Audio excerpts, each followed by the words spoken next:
when I talk to people about doing the future authoring program, they often put it off. And it's not surprising because it's hard. But it's more than that. They think, well, I don't know how to write. I'm going to do a bad job.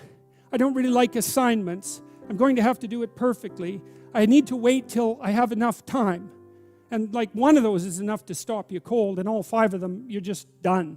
And so I tell people, do it haphazardly, a tiny bit at a time, and badly. Because you can do that. I tell my students when they're doing their theses, master's thesis, write a really bad first draft. And then we have a little conversation about that because they don't think I mean that. Because it sounds like a cliche in some sense. It's not a cliche. It's not a cliche at all. It means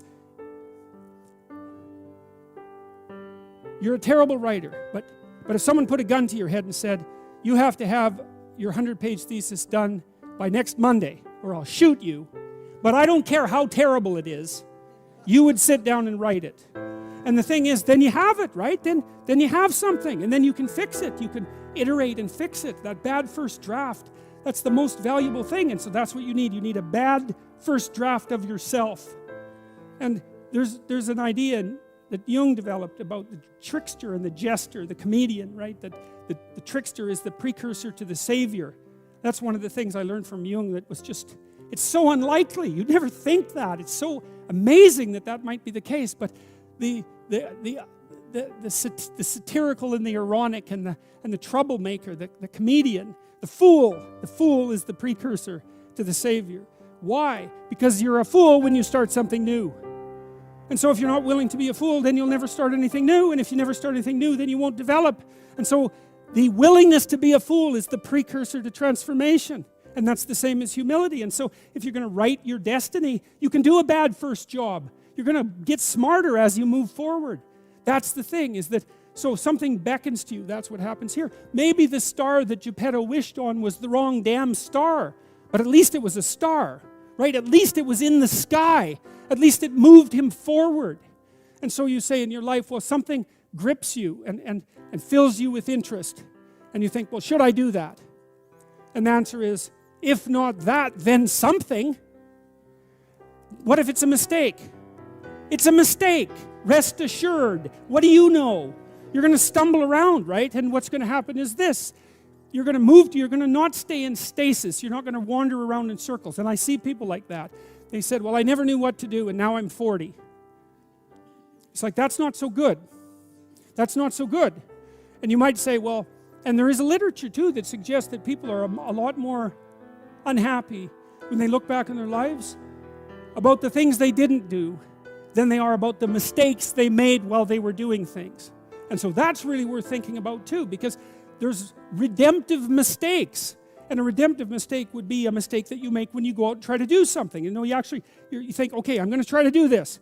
When you're not good at it, you make a bunch of mistakes. It's like, what's the consequence if you pay attention? Is you're not quite so stupid anymore. That's the thing, is you've been informed by the results of your errors. And so what happens is you follow the beacon, you follow the light. And you're blind, so you don't know where the light is. It's dimly apprehended only, and you're afraid to follow it. But you decide to take some stumbling steps towards it. And as you take stumbling steps towards it, you become illuminated and enlightened and informed because of the nature of your experience, because you're pushing yourself beyond where you are, and you're going into the country that you have not yet been in, and you learn something. And so what happens then is the star moves. You move 10 feet towards it, and you think, no, that's not right. I didn't get it right. It isn't there. It's actually there. And so then you see it somewhere else, and you shift yourself slightly, and you move forward. And that's what happens, is that you continue as you change. The thing that guides you forward moves, right? It's like God in the desert in Egypt, the pillar of light that you're following. It's moving. It's not a permanent thing. You move towards it, it moves away, it guides you forward. And so you say, well, is what I'm aiming at paradise itself? And the answer to that is no, because what do you know? You couldn't see paradise if it was right in front of you, but you might get a glimmer of it. And so you move towards it and you grow. And then the next time you open your eyes, you see a little bit more clearly. And that's what happens, is that just happens over and over, right? It keeps moving. And so you move like this. But the thing that's so cool is that all those zigs and zags, you say, and each of those zags and zigs is a catastrophe. I hit a wall, my God, and then I had to die a little bit, and I barely got back up. It's a phoenix transformation at each turn, and it's painful. But the thing is that even though you've traveled 20 miles, let's say, on that road, and you've only moved 3 miles forward, you've moved 3 miles forward instead of falling backwards, because that's the thing too, is that if you stand still, you fall backwards. You cannot stand still, because the world moves away from you if you stand still. And there's no stasis, there's only backwards. And so if you're not moving forwards, then you're moving backwards. And that's more of the underlying truth of the Matthew principle. To those who have everything, more will be given. From those who have nothing, everything will be taken. It's a warning.